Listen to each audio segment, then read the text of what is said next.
Well, hello everyone. It's a pleasure to be with you today. My name's Virginia Allum, and I'm going to be talking with Ros Wright, who has written an online grammar course for SLC. So firstly, Ros, what made you want to write a grammar course for healthcare professionals? Well, interestingly, grammar was never really my speciality, so it's a little bit out of my comfort zone, but it's something that I've really enjoyed doing. I think we often talk about and teach and study grammar in a very isolated fashion, and what we wanted for our healthcare professionals was something that was more integrated.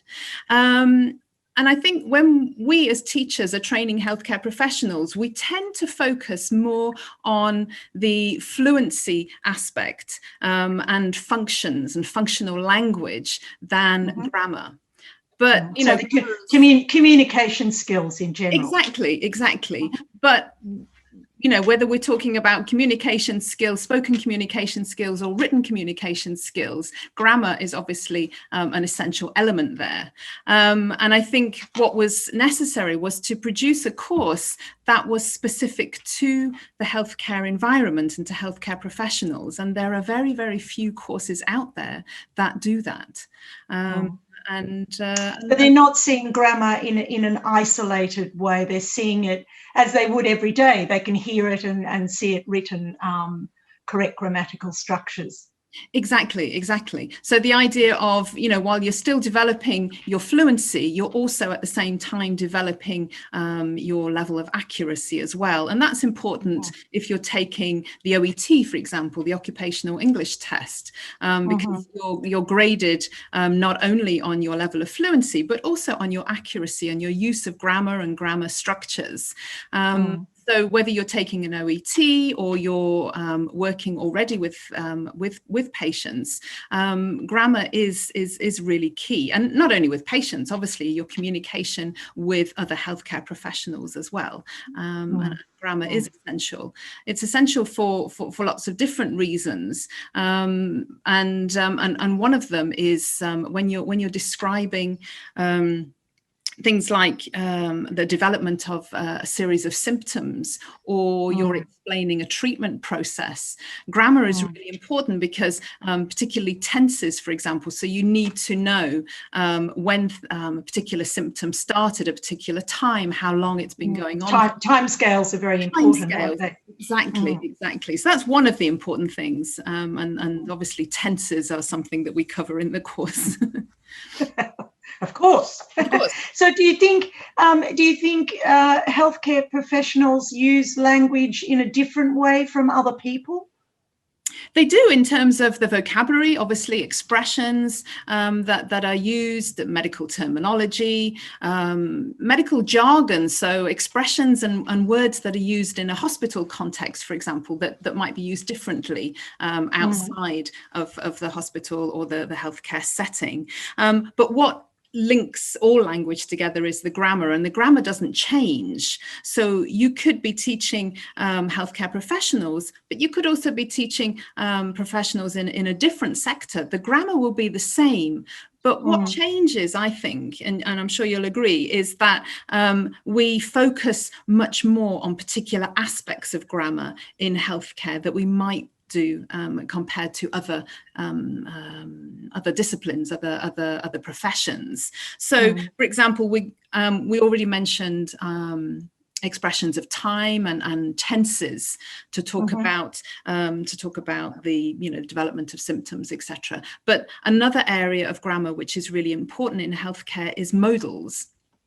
So sort of polite expressions, asking patients to do things, and talking about levels of possibility. If you're talking about side effects, for example, how possible a particular side effect is. So for those, you need to be able to use modals. So can, could, would, have to, need to, this kind of thing. And that's quite important in very complex communication, isn't it? So hedging and even delivering bad news, you need to be able to have those sort of shades of meaning that those grammatical structures give. Exactly, yeah, and not just in spoken communication, in written communication too. Yes, of course. So that's also, you know, we do tend to focus in the course more on spoken communication maybe, but we do also introduce activities around reading and writing to a certain extent, and of course listening, because of the which we'll go into a bit later, because of the content of the course.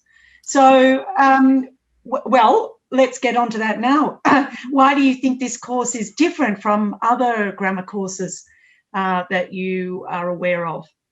Well, it's very different. It's very, very different. As I said in the beginning, what we wanted to do was to make it as alive as possible. So we're seeing grammar being used in authentic contexts, in authentic healthcare scenarios, and the best way for me, and this is something I've practiced in my teaching for many years, is through the use of video.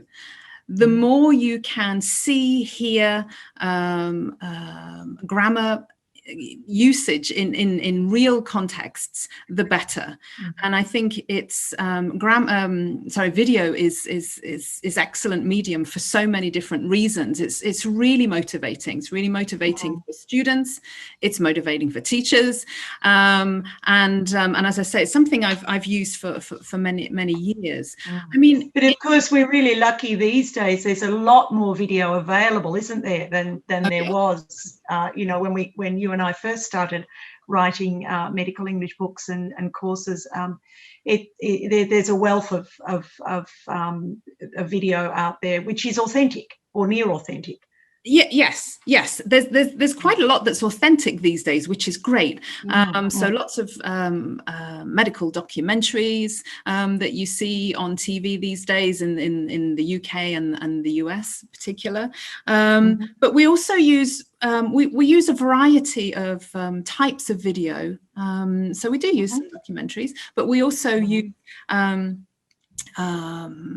film clips, and we use medical drama, so clips from medical dramas, and we also use training materials as well, and that's where you can often get sort of near authentic consultations between healthcare professionals and their patients, and they might be used in the training of healthcare students in the UK or the US or Australia, and we make use of those as well. So there's a whole variety of different types of scenarios that we use. Well, I must say I've seen I've seen quite a few of them in your course, and they're great. They're really engaging and interesting topics, and as you say, a wide range of accents, which is also very useful. Yeah, wide range of accents, as much as I could find, and I think that's useful as well, because from the listening perspective, as you know, we said at the beginning, this is an integrated course. It's not just learning grammar in isolation. So we're looking at all 4 skills at the same time. Of course, focus is grammar, but we're also developing listening skills. Pronunciation skills can be, you know, if you're a teacher, you could develop this for particular needs of your students. This particular course, you could focus on other areas as well as the grammar. Yes, you could use it in different ways.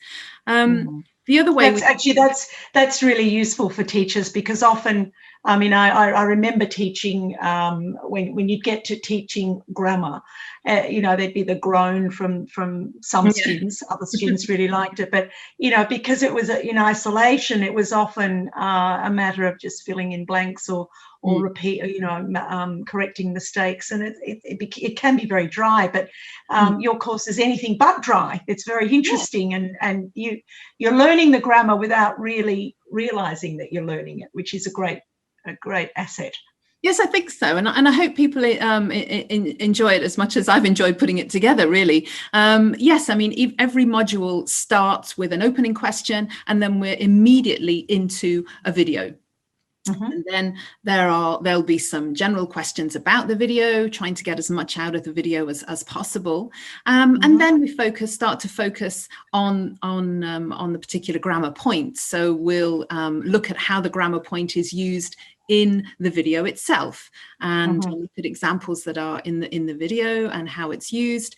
And then we'll start to develop students' knowledge a little by little. And then, of course, there are practice activities, and that's key.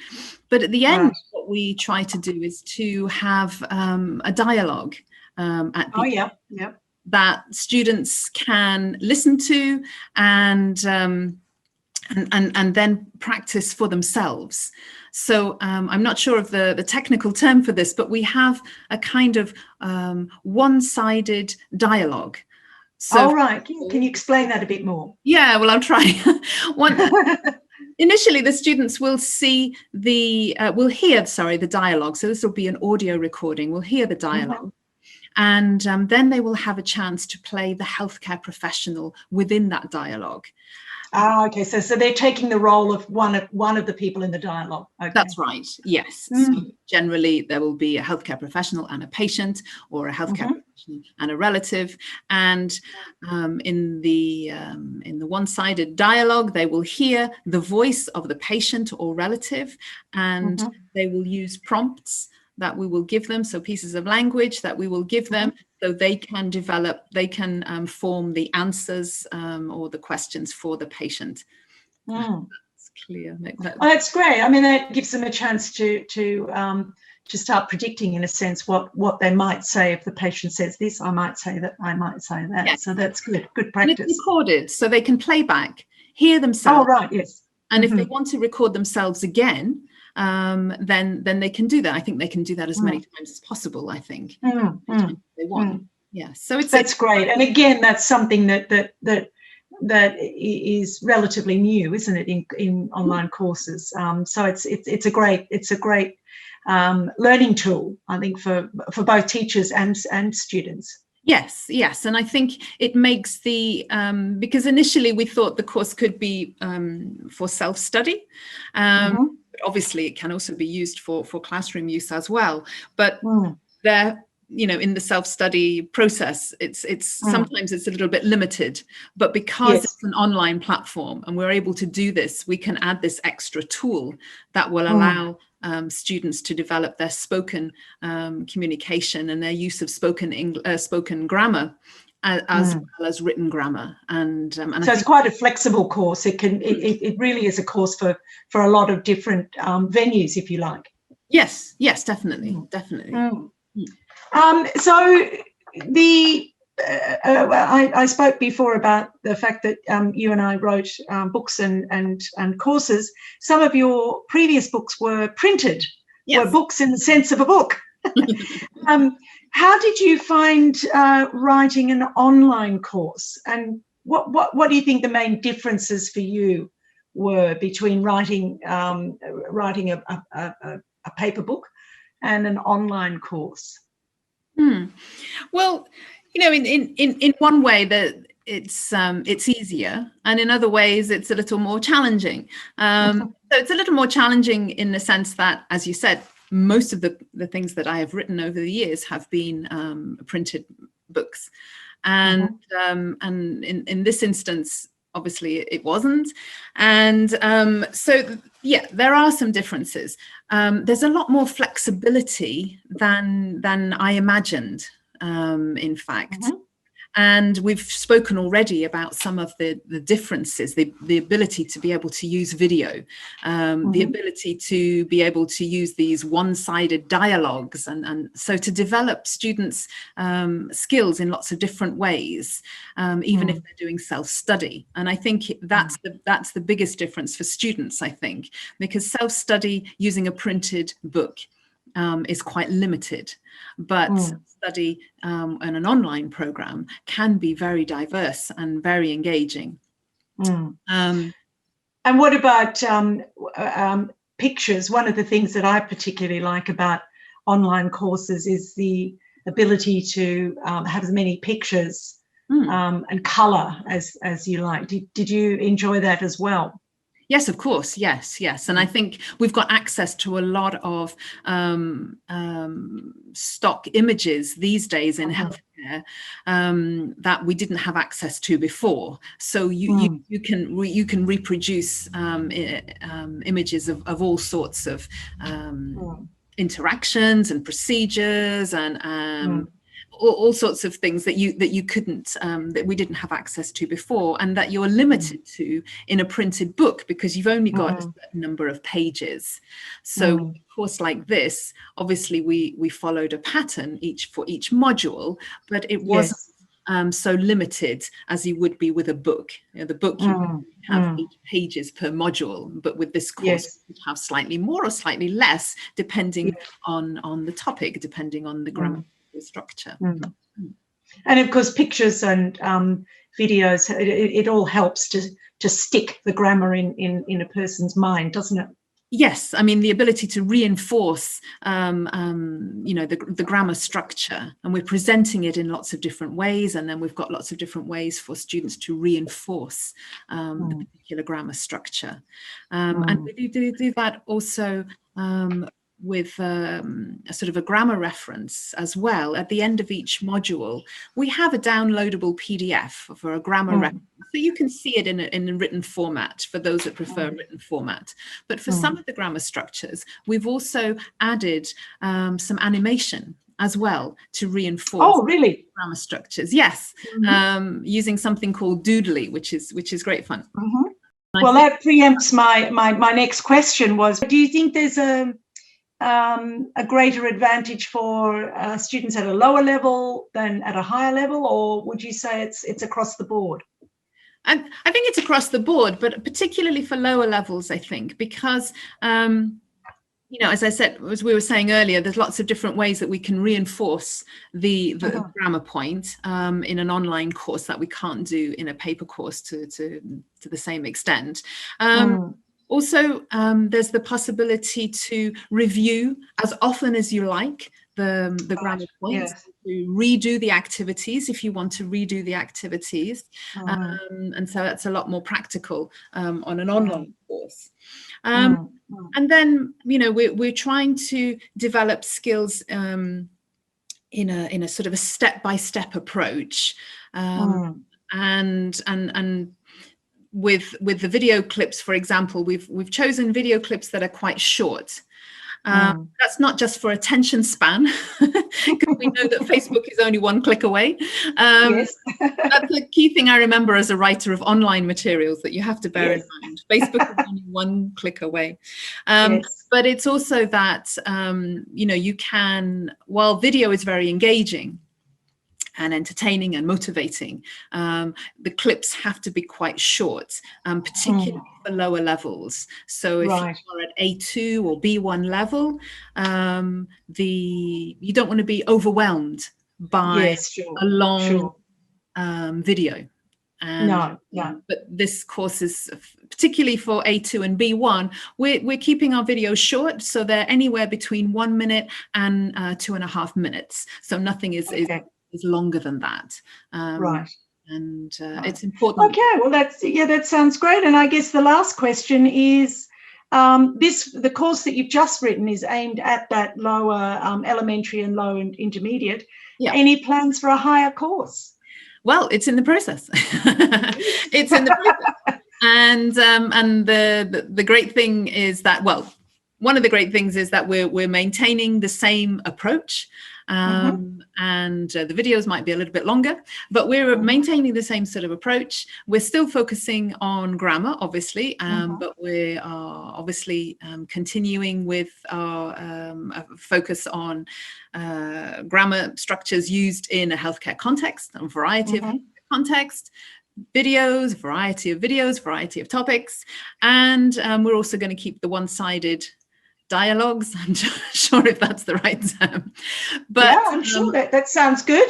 one of the additional things that we have in this level is that we have your good self helping us out.